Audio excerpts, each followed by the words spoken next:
Assalamualaikum warahmatullahi wabarakatuh. Siswa-siswi SMA Islam Kartika kelas 10 yang kami sayangi, kami cintai, dimanapun saja berada. Kali ini kita masih seperti semula, pembelajaran dilakukan dengan cara daring. Mudah-mudahan ini tidak mengurangi semangat belajar kita dan tetap mendapatkan ilmu-ilmu yang bermanfaat dan barokah. Seperti biasa, di sini adalah bab awal dari pelajaran Kurdis. Pelajaran Kurdis bab 1 menerangkan tentang Al-Quran dan Wahyu.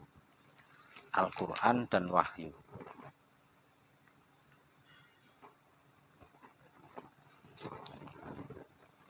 Di sini Al-Quran dan Wahyu. Al-Quran itu menurut bahasa atau etimologi berasal kata daripada qara'a yaqra'u Qur'anan, yang berarti adalah bacaan. Itu adalah Quran. Jadi Al-Quran menurut bahasa artinya adalah bacaan atau yang dibaca, bermakna isim maf'ul. Menurut ahli bahasa, beliau Al-Likhyani wafat tahun 2015 Hijriah. Kata Al-Quran ini adalah berasal daripada kata Al-Quran ini adalah isim masdar dengan arti isim maf'ul yang artinya dibaca dengan konteks kalimat makruun. Karena di dunia ini tidak ada bacaan atau buku seperti Al-Quran yang senantiasa selalu dibaca oleh orang lain. Kalau buku-buku yang lain orang baca itu paling ya sekedar baca buku satu kali, 2 kali, mungkin lama-lama juga bosan. Tetapi Al-Quran ini berjuta-juta manusia selalu membaca kitab suci Al-Quran, bahkan non-muslim sendiri mau membaca kitab suci Al-Quran.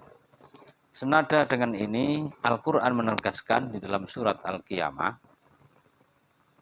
ayat 17 sampai 18, Allah Subhanahu wa taala berfirman, Bismillahirrahmanirrahim, Inna alaina jam'ahu wa qur'ana.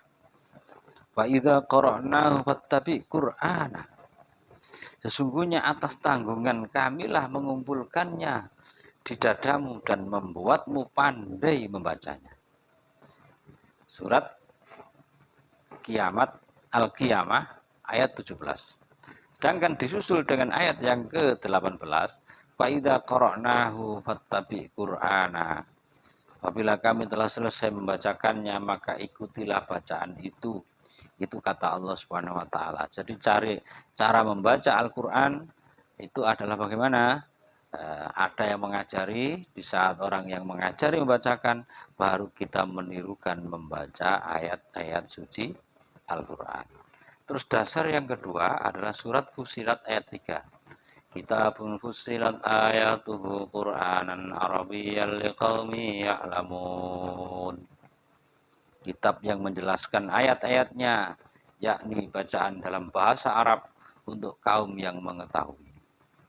Mengenai kata Al-Quran dan maknanya, ada ulama yang berbeda pendapat, antara lain nomor 1 adalah Imam Syafi'i. Imam Syafi'i ini salah satu daripada 4 mazhab yang mazhabnya Imam Syafi'i ini terkenal atau banyak diikuti di negara Indonesia. Mayoritas orang-orang Indonesia ini adalah bermazhab Imam Syafi'i. Salah satu masyhur bahwa Al-Quran tidak merupakan mustaq atau kata bentukan. Jadi kata bentukan dari apapun, ia merupakan nama yang secara khusus diberikan Allah Subhanahu wa taala untuk kitab suci yang diturunkan kepada Nabi Muhammad sallallahu alaihi wasallam.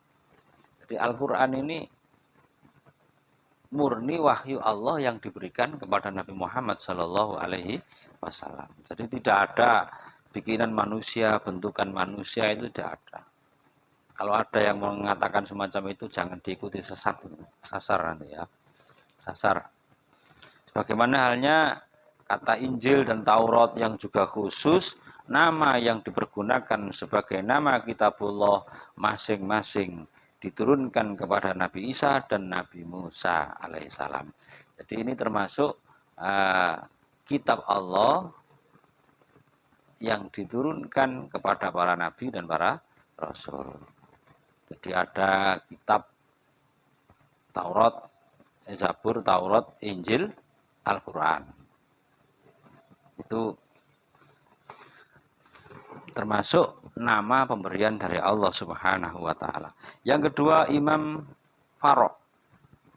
Kata Al-Quran adalah mustaq, bentukan dari kata qarainu, yang merupakan jamak atau merupakan isim jamak dari kata qarinatun, yang berarti petunjuk atau indikator. Alasan pendapat ini adalah karena pada kenyataannya sebagian ayat-ayat suci Al-Quran itu satu dengan yang lain berfungsi sebagai qarinah atau petunjuk terhadap yang dimaksud oleh ayat lain yang serupa, atau dengan kata lain ayat-ayat Al-Quran satu dengan yang lainnya saling memberikan petunjuk. Yang ketiga, Imam Al-Asy'ari. Imam Al-Asy'ari, jadi ini tokoh aliran Sunni yang berpendapat bahwa Al-Quran adalah mustaq korona, yang artinya menggabungkan, bukan coronavirus ya, jangan diartikan yang lain ya. Ini corona pakai qaf, corona yang artinya menggabungkan. Alasan pendapat ini karena di dalam kenyataannya surat-surat yang berjumlah 114 surat dan ayat-ayat jumlahnya lebih dari 6.600 ayat dihimpun dan digabung dalam satu mushaf. Ini pendapat yang ketiga. Sedangkan pendapat yang keempat yaitu pendapatnya Al-Jujaj. Al-Jujaj ini penulis kitab Ma'anil Quran yang berpendapat bahwa Al-Quran adalah mengikuti wazan fu'lanun dan ia mustaq kata bentukan al-qarnu yang artinya mengandung arti penghimpunan.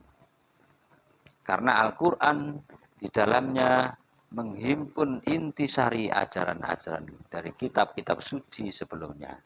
Jadi Al-Quran ini adalah intisari dari kitab-kitab sebelumnya, mulai kitab suhuf, lembaran-lembaran yang diberikan oleh diberikan kepada para nabi terdahulu, para kitab-kitab yang diberikan nabi terdahulu. Ini semua isi kandungannya terdapat di dalam kitab suci Al-Quran. Makanya beliau mengatakan Al-Quran ini adalah termasuk sebagai termasuk menghimpun, maksud kami termasuk menghimpun ajaran-ajaran dari kitab suci sebelumnya. Pengertian sekarang yang kedua, pengertian Al-Quran menurut terminologi atau menurut istilah. Ini terdapat banyak definisi atau takrif atau arti. Hal demikian karena diakibatkan oleh sudut pandang dari disiplin ilmu yang berbeda dan juga panjang pendeknya definisi yang dibuat. Semakin banyak sifat-sifat Al-Quran yang diungkapkan dalam rumusan definisi, maka semakin panjang pula rumusan yang dikemukakan. Semakin panjang pula rumusan definisi Al-Quran tersebut. Sebaliknya, jika hanya sedikit sifat-sifat Al-Quran yang dikemukakan, maka otomatis akan menjadi pendek definisi daripada Al-Quran tersebut. Mari kita amati, kita teliti beberapa definisi yang telah dikemukakan oleh para ulama di bawah ini. Yang pertama adalah Syekh Muhammad Qudori Beg di dalam bukunya Tarik At-Tashri' Al-Islami. Beliau mengatakan Al-Qur'anu huwa al-lafdul arabiyyu al-munazzalu ala Muhammadin sallallahu alaihi wasallam litadabburi wa tadakkuri al-manqulu mutawatiron wa huwa ma baina daftainil mabdu'i bi suratil Fatihati al-makhtumi bi suratin Nas. Al-Qur'an adalah firman Allah yang berbahasa Arab yang diturunkan kepada Nabi Muhammad SAW untuk dipahami isinya dan diingat selalu yang disampaikan dengan jalan mutawatir. Ditulis dalam mushaf yang dimulai dengan surat Al-Fatihah, diakhiri dengan surat An-Nas. Jadi ini adalah Al-Quran dibuka atau diawali dengan Al-Fatihah, diakhiri dengan surat An-Nas. Dalam definisi tersebut ada beberapa sifat unsur Al-Quran yang dikemukakan. Satu, Al-Quran adalah bahasa Arab. Yang kedua, Al-Quran diturunkan kepada Nabi Muhammad. Yang ketiga, disampaikan dengan jalan mutawatir. Itu adalah Al-Quran. Yang keempat, ditulis dalam mushaf. Yang kelima, dimulai dengan surat Al-Fatihah, diakhiri dengan surat An-Nas. Untuk yang kedua, rumusan lain dikemukakan oleh Syekh Muhammad Abduh dalam kitabnya Risalatut Tauhid. Di sana disebutkan Al-Kitabu wal Qur'anul maktubu fil masahifi al-mahfudu fi suduri man uniya bi hifdhihi minal muslimin. Al-Quran atau kitab Al-Quran ialah bacaan yang telah tertulis di dalam mushaf yang terjaga dalam hafalan umat manusia. Yang diungkapkan definisi tersebut, nomor satu adalah Al-Quran ini adalah merupakan sebuah bacaan. Yang kedua, Al-Quran tertulis di dalam mushaf. Yang ketiga, terjaga dalam hafalan umat manusia. Ini Al-Quran menurut pendapatnya beliau Syekh Muhammad Abduh. Ya. Terus yang ketiga, Al-Quran menurut pendapat Dr. Subhi As-Soleh. Beliau mengatakan Al-Quran wal kitabul mu'jizul al-munazzalu ala Nabi sallallahu alaihi wasallam. Al-maktubu fil masahifi al-manqulu bitawaturi al-muta'abbadu bitilawatihi.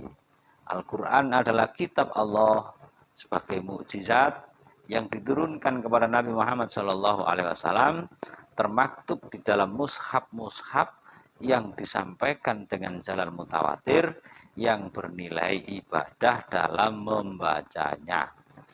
Nah, unsur yang ditonjolkan di sini bisa diringkas atau diambil kesimpulan.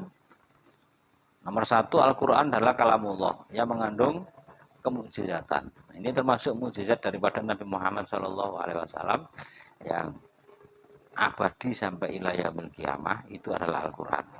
Yang kedua, diturunkan kepada Nabi Muhammad. Jadi Al-Quran diturunkan kepada Nabi Muhammad SAW. Yang ketiga, ditulis dalam mushaf. Yang keempat, disampaikan dengan jalan mutawatir.